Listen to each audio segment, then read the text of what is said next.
My name is Allison Barrera, and this is my leadership experiment presentation for Leadership 560 with Dr. Matt Browning. In this presentation, I will be showcasing the design process that I've learned throughout this course and my time pursuing my Master's of Arts in Leadership, and I will be going over a specific design solution for a vocational ministry problem, which is the area which I'm involved in. The goal of this presentation is to present the opportunity at hand, go over the research methods that were utilized, and ultimately showcase the prototype that we developed. Do you remember when you were in elementary school and you were given a recorder to play? It might have been your first opportunity to learn how to play an instrument. Well, for my school, that was for third graders. But the great thing about being a third grader who played the recorder meant that when you got to the fourth grade, you had an opportunity to choose whatever instrument you wanted to learn. You could choose clarinet or violin or saxophone or percussion or flute. There were lots of options. And so I started playing the clarinet in the fourth grade, and my very best friend, Chelsea, started playing the violin. Now, Chelsea and I, being best friends, attempted to play the same sheet of music at the same time, the infamous hot cross buns, and it sounded terrible. Our friends around us started trying to influence us on how to fix it. Maybe I should try blowing harder, or she should try tuning her strings a little different. But no matter what we did, it just got worse and worse. The truth is that those instruments can't play the same piece of music without one of the artists transposing the music. And so without a conductor, our once very clear objective became confused and convoluted, and we were distracted from our goal of playing together. Similarly, church leaders often start off with a set goal, but when it doesn't go as planned, they can become overwhelmed or distracted even by the opinions and influences of other ministries, so much so that they lose sight of their original goal.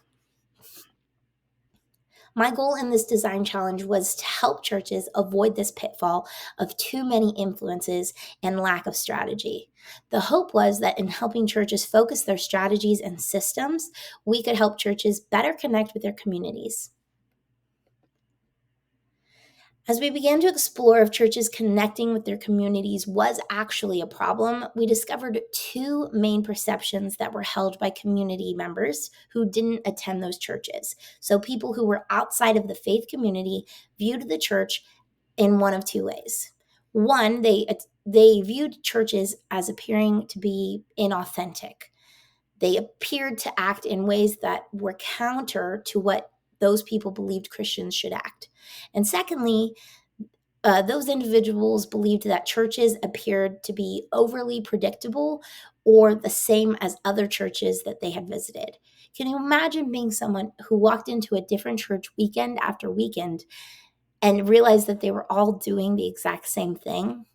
That could be very frustrating. And so we began to do research, and our research showed us three main things. As we used quantitative and qualitative research methods and various sources, those things that revealed to us became focused on a disconnect between ministry strategy and congregational engagement.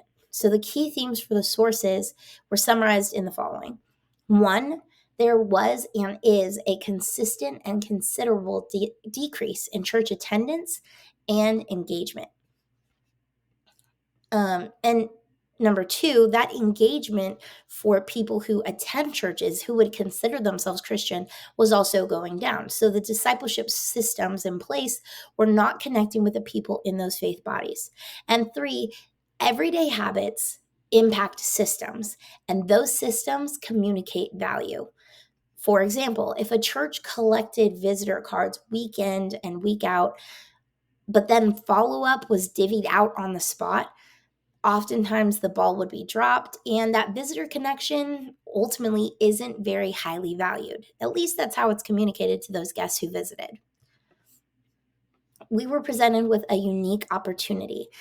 We would like to explore ways to help pastors of Christian churches and their leadership staffs to evaluate, strategize, minister to, and communicate with their local community so that they can achieve the ability to connect with their community and communicate value to those who are marginalized to the Christian community.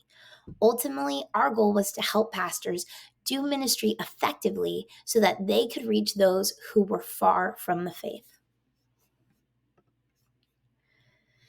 Empathetic listening is the bridge to finding the best solution for an end user, as it values their input and feedback and not just your own experiences. It allows for creativity to be stretched while hearing multiple perspectives. So we utilized 3 different empathetic listening tools. We did shadow and observation, we did an analogy thinking, and we also conducted interviews. Through our empathy collection, we noticed every participant, all of whom were in vocational ministry, at first exhibited a confidence in their strategies and systems. They would say things like, "This is great. Things are going amazing. We have the best staff. We have the best church for miles around." Then, as we began to ask questions, most of them admitted to feeling slightly overwhelmed or as if they weren't doing their best to connect with their community. The questions we asked comprised of, where do you think you could improve? What do you think is so amazing that you're doing? How are you measuring success in your congregation? What we realized was that not every pastor was able to move from that place of humility and admitting what their issue was in ministry, where their downfalls were. However, we theorized that by connecting these leaders to a community which they enjoyed and respected, all of the participants would be able to authentically evaluate their ministry strategies and systems. The presence of community would lead to the ability to be authentic. And that place of safety to be authentic would allow church pastors to evaluate if their systems and strategies were actually working and communicating value to their communities. So we began to think about how might we make the strategic planning of ministries feel like the creative discoveries that take place in a laboratory.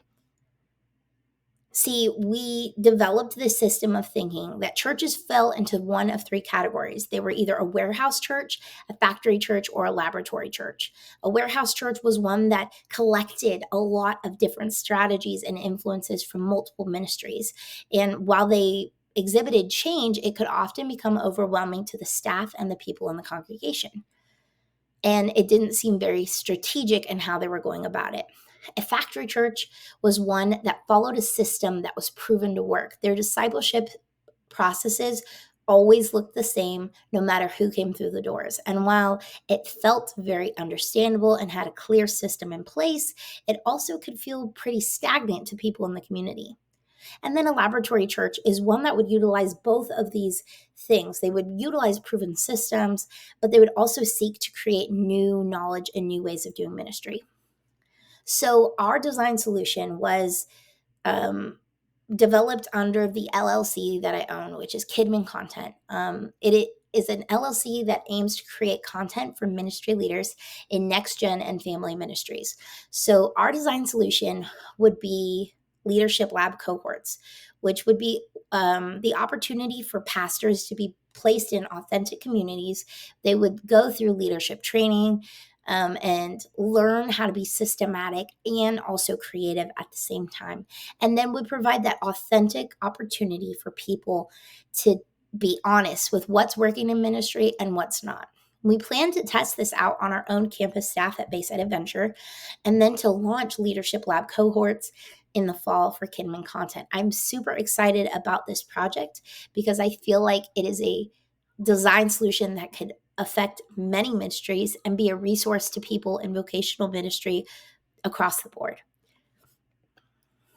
My resources can be found here in this page, and thank you so much for listening. It's been a pleasure to be in this class.